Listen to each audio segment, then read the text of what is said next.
Hi hello friends, ಈ log ಬಂದು Saturday Sunday Monday ಹಾಗೆ 3 ಡೇಸ್ ಲಾಗ್ ಆಗಿರುತ್ತೆ.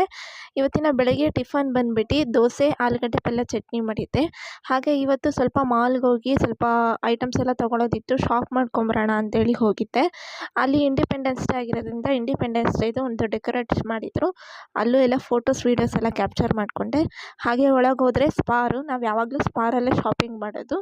ಸ್ಪಾರಿಗೆ ಹೋಗಿದ್ವಿ. ಅಲ್ಲಿ ಸುತ್ತಮುತ್ತ ಎಲ್ಲ ನೋಡಿದ್ವಿ, ಏನೇನು ಆಫರ್ ಇದೆ ಎಲ್ಲ ಚೆಕ್ ಮಾಡಿ ಏನಾರ ತೊಗೊಳೋದಿದ್ರೆ ತೊಗೊಳ್ಳೋಣ ಅಂತ ಹೋಗಿದ್ವಿ. ಅಲ್ಲಿ ಕಂಟೈನರ್ಸು, ಬಾಕ್ಸು, ಕಿಚನಿಗೆ ಬೇಕಾಗಿರೋ ಎಲ್ಲ ಐಟಮ್ಸು ತುಂಬ ಆಫರ್ ಇತ್ತು.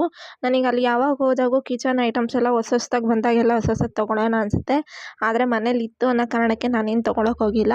ಹಾಗೆ ಅಲ್ಲಿ ನಾನು ಸ್ವಲ್ಪ ಬಟ್ಟೆ ಶಾಪ್ ಮಾಡೋದಿತ್ತು, ಬಟ್ಟೆ ಶಾಪ್ ಮಾಡಿದೆ. ಅಲ್ಲಿ ಕಿಡ್ಸಿಗೆ ಅಂತೇಳಿ ಟಾಯ್ಸಸ್ ಎಲ್ಲ ತುಂಬ ಇತ್ತು. ನನ್ನ ಅಕ್ಕನ ಮಕ್ಕಳಿಗೆ ತೊಗೊಳ್ಳೋಣ ಅಂತೇಳಿ ಅಮ್ಮ ನೋಡ್ತಾಯಿದ್ರು.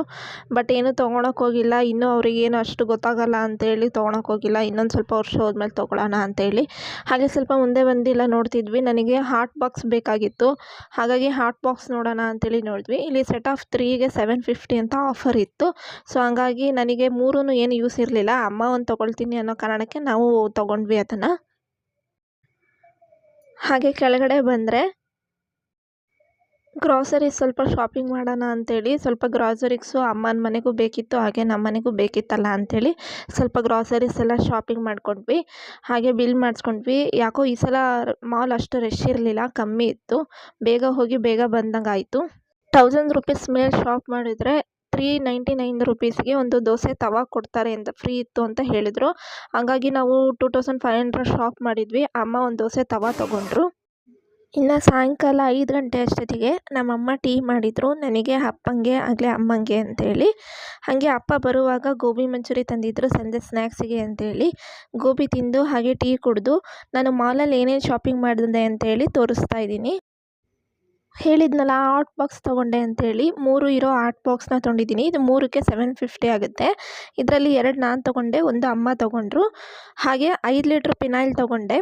ಹಾಗೆ 2 ಲೆಗ್ಗಿನ್ಸ್ ಪ್ಯಾಂಟ್ ಬೇಕಿತ್ತು ನನಗೆ. ಇವೆರಡು ಕಲರ್ ಬೇಕಿತ್ತು, ರೆಡ್ ಹಾಗೆ ಸ್ಕಿನ್ ಕಲರು, ಅದು ಕೂಡ ತೊಗೊಂಡೆ. ಹಾಗೆ 2 ಪಾಪ್ಕಾರ್ನಿಂದು 2 ಪ್ಯಾಕೆಟ್ ತೊಗೊಂಡೆ. ಹಾಗೆ ಬ್ರೆಡ್ಡಿಗೆ ಹಾಕೋಕ್ಕೆ ಅಂತೇಳಿ ಫನ್ ಫುಡ್ಸ್ ತೊಗೊಂಡೆ. ಇನ್ನು ಕೆಲವೊಂದಷ್ಟು ಗ್ರೋಸರೀಸ್ ಬೇಕಿತ್ತು, ಅದನ್ನೆಲ್ಲ ಪರ್ಚೇಸ್ ಮಾಡಿದ್ದೀನಿ. ಇನ್ನು ಸಂಡೇ ಮಾರ್ನಿಂಗು ಒಂದು ಗೃಹ ಪ್ರವೇಶ ಫಂಕ್ಷನಿಗೆ ಹೋಗೋದಿತ್ತು. ಅದಕ್ಕಾಗಿ ರೆಡಿ ಆಗಿದೆ. ಈ ಸೀರೆ ಬಂದು ಅಮ್ಮಂದು. ಈ ಸೀರೆ ಉಟ್ಕೋಬೇಕಂತ ನನಗೆ ಭಾಳ ದಿನದಿಂದ ಆಸೆ ಇತ್ತು. ಹಾಗಾಗಿ ಇವತ್ತು ಫಂಕ್ಷನಿಗೆ ಹೊರಟಿದ್ವಲ್ಲ, ಹೇಗಿದ್ದರೂ ಅಮ್ಮನ ಮನೆಯಿಂದನೇ ರೆಡಿಯಾಗಿ ಹೋಗೋದಿತ್ತು. ಅದಕ್ಕಾಗಿ ಅವ್ರದ್ದೇ ಸೀರೆ ಉಟ್ಕೊಂಡೆ. ಬ್ಲೌಸ್ನಂತೂ ಮ್ಯಾಚ್ ಮಾಡ್ಕೊಂಡು ಉಟ್ಕೊಂಡಿದ್ದೀನಿ. ಗೃಹ ಪ್ರವೇಶಕ್ಕೆ ನಾವು ಆಟೋದಲ್ಲಿ ಹೋದ್ವಿ. ಗೃಹ ಪ್ರವೇಶ ಫಂಕ್ಷನ್ ಇದ್ದಿದ್ದು ಗೋಪಾಳದಲ್ಲಿ. ಅಲ್ಲಿಗೆ ಹೋಗಿ ಫಂಕ್ಷನ್ ಎಲ್ಲ ಮುಗಿಸ್ಕೊಂಡ್ವಿ. ಅಲ್ಲಿ ನೆಂಟರ ಜೊತೆ ಎಲ್ಲ ಮಾತಾಡಿಕೊಂಡು ಫಂಕ್ಷನ್ ಮುಗಿಸ್ಕೊಂಡು ಊಟ ಮುಗಿಸ್ಕೊಂಡು ಮನೆಗೆ ಬಂದ್ವಿ. ಇನ್ನು ಸೋಮವಾರ ಮಾರ್ನಿಂಗು ನಾನು ಅಮ್ಮ ಬೊಮ್ಮನಕಟ್ಟೆಯಲ್ಲಿರೋ ಅನ್ನಪೂರ್ಣೇಶ್ವರಿ ದೇವಸ್ಥಾನಕ್ಕೆ ಅಂತ ಹೋಗಿದ್ವಿ. ಇವತ್ತು ನೂಲು ಹುಣ್ಣಿಮೆ, ರಾಖಿ ಹಬ್ಬ ಅಲ್ವಾ. ಹುಣ್ಣಿಮೆ ಸ್ಪೆಷಲು ಇಲ್ಲಿ ಅನ್ನಪೂರ್ಣೇಶ್ವರಿ ದೇವಸ್ಥಾನದಲ್ಲಿ. ಪ್ರತಿ ತಿಂಗಳು ಹುಣ್ಣಿಮೆಯಲ್ಲಿ ರಥ ಎಳೀತಾರೆ. ಹಾಗೆ ಇಲ್ಲಿ ಅನ್ನ ಸಂತರ್ಪಣೆ ಕೂಡ ಇರುತ್ತೆ. ಹಾಗೆ ಸತ್ಯನಾರಾಯಣ ಸ್ವಾಮಿ ಪೂಜೆ ಮಾಡ್ತಿದ್ರು. ನಾವು ಕೂಡ ಪೂಜೆ ಕೊಟ್ಟಿದ್ವಿ. ಪೂಜೆ ಮುಗಿಸ್ಕೊಂಡು ಇಲ್ಲಿ ದೇವಸ್ಥಾನ ಸುತ್ತಮುತ್ತ ತುಂಬ ಚೆನ್ನಾಗಿ ಕಟ್ಟಿದ್ರು, ಇನ್ನೂ ಕಟ್ಟೋದಿತ್ತು. ಹಾಗೆ ಎಲ್ಲ ದೇವಸ್ಥಾನ ಸುತ್ತಮುತ್ತ ಎಲ್ಲ ನೋಡಿಕೊಂಡು ಮಧ್ಯಾಹ್ನ ಅನ್ನ ಸಂತರ್ಪಣೆ ಮಾಡಿದ್ರಲ್ಲ, ಅಲ್ಲೇ ಊಟ ಮುಗಿಸ್ಕೊಂಡು ವಾಪಸ್ ಮನೆಗೆ ಬಂದ್ವಿ. ಇವತ್ತಿನ ನನ್ನ ಲಾಗ್ನ ನಾನು ಮುಗಿಸ್ತಾ ಇದ್ದೀನಿ. ಈ ಲಾಗ್ ನಿಮಗೆ ಇಷ್ಟ ಆಗಿದ್ದರೆ ಲೈಕ್ ಮಾಡಿ, ಕಮೆಂಟ್ ಮಾಡಿ, ಶೇರ್ ಮಾಡಿ ನಿಮ್ಮ ಫ್ರೆಂಡ್ಸಿಗೆಲ್ಲ. ಹಾಗೆ ನನ್ನ ಚಾನಲ್ನ ಸಬ್ಸ್ಕ್ರೈಬ್ ಮಾಡ್ಕೊಂಡು ನೋಡಿ. ಪ್ಲೀಸ್ ಸಪೋರ್ಟ್ ಮಾಡಿ. ಬಾಯ್.